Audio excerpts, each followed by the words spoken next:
Welcome to all. In this video, we are going to discuss the concept of asynchronous 2-bit triple down counter using positive edge triggering. Okay, positive edge triggering means if the transition is from 0 to 1, then only the second flip flop is going to toggle. Okay, second flip flop will toggle if the transition is from 0 to 1 from the output of the first flip flop. Okay, actually what the positive edge triggering means here, 0 to 1. Okay, if it is 0 to 1, then only the second flip flop is going to toggle. And one more important point here we need to consider, the actually in which flip flops we are getting the toggle condition means, one is JK flip flop, another one is the T flip flop. T flip flop means toggle flip flop. Either in any of these two flip flops only we are getting the toggle condition. So in order to perform the counting operation, the flip flops must be connected in the toggle condition. So for that purpose you can use either JK flip flop or T flip flop for connecting this block diagram. Okay, and one more point, for designing n bit counter we require n flip flops. Okay, for n bit counter we require n flip flops. So here we are designing 2-bit counter, so we are requiring the 2 flip flops here. Okay, these are the important points we should remember before designing the counters. And next point is, if you see the block diagram, as it is of 2-bit triple counter, 2 bit means here we require 2 flip flops. The first one is this is one flip flop and this is the second flip flop. Here I am considering the JK flip flop. Okay, the first point is, if it is 2-bit, check how many bit they have asked in the question. If it is 2-bit, we need to draw 2 flip flops here. And second, we need to consider either JK flip flop or T flip flop. Here I have considered the JK flip flop. As it is of 1, I have taken all the suffix 1, J1, K1, Q1, Q1 bar and clock. J2, K2, Q2, Q2 bar and clock. This is the second flip flop. And next, the second condition is, flip flop must be connected in the toggle condition. Means J1 and K1 is to be connected to the 1. And J2 and K2 must be connected to the 1. Okay, this is the second point. And next, third point, as we are designing the asynchronous counter, we need to connect the output of the first flip flop to the input of the clock of the second flip flop. Okay, asynchronous means output of first flip flop is connected to the clock input of the second flip flop. These three conditions you should be remember while drawing the diagram. Okay, in this manner we have drawn this diagram. Simply if I summarize, take as it is 2-bit, 2 flip flops, draw the 2 flip flops J1 K1 Q1 Q1 bar, J2 K2 Q2 Q2 bar. Next point, connect J1 K1 to the 1, J2 and K2 to the 1. And next point, third one, connect the output of Q1 to the clock input of the second flip flop. Okay, now we will see the operation for this ripple down counter. I have taken the clock Q2 and Q1. Okay, while drawing the block diagram, draw like this 1 2 3 so on in this, go from left to right. Okay, but whereas writing the truth table come from the LSB to MSB, that is Q1 Q2, like this you should write the truth table. Okay, uh, be careful while drawing the block diagram, 1 2 3 like this we have to go, but for a truth table we must start with LSB Q1 Q2 like this. Okay, now we will go for the operation. As of initial clock, if the clock is 0, all the outputs are 0, so I am placing Q1 0 and Q2 0. Okay, now I am applying the first clock pulse here. Okay, now I am applying the first clock pulse here.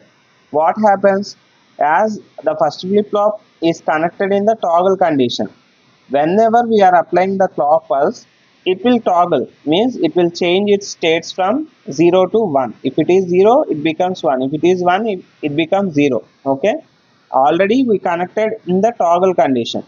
If we apply 1 here, means if we apply the clock, it changes from 0 to 1. When this output is connected to the input of the second flip flop, what it happens, as the transition is 0 to 1, then only it will toggle. Okay, so second flip flop toggle if it is 0 to 1 transition only, otherwise it remains in the same state. Okay, why? Because we are using the positive edge triggering here. So as it is 0 to 1, this is giving as this output is giving as input to clock, it will also change its state. Okay, so for the first clock cycle we are getting q1 1 and q2 1. Now I am applying the one more clock cycles. Now I am giving the second clock cycle here. What happens? Already it is in toggle condition. It will changes from 1 to 0. Okay, it changes from 1 to 0. If there is the transition from 1 to 0, will the second flip flop toggle? No. Why? Because if it is 0 to 1, then only it will toggle. Here 1 to 0 means it is negative edge triggering. It won't toggle. So it remains in the same state. Okay. So for the second clock cycle, Q1 is 0 and Q2 becomes the 1. Okay. And now I am applying the third clock pulse here. I am again applying the third clock pulse. Here 0 becomes 1. Okay, again 0 to 1 transition. So whenever there is 0 to 1 transition, it will toggle, it becomes 0. So during third clock pulse, q1 is 1 and q2 is 0. Now apply the fourth clock pulse. Here again I am applying the fourth clock pulse. It changes from 1 to 0. As it is 1 to 0, it won't toggle, it remains in the same state. Why? Because it will toggle only if it is 0 to 1. 1 to 0, so no change, it remains in the same state, 0 and 0. Okay, if you see here, 1 1 equivalent decimal is 3, 1 0 means 2, 0 1 means 1, 0 0 means 0. Okay, down counting means 3 2 1 0, it should, the last value should come the 0. So it is the down counting operation. Okay, for this we need to draw the timing diagram. So before going to the timing diagram, we should have to notice one point here. Here the first flip flop, whenever we are applying the clock pulse, it is going to toggle continuously.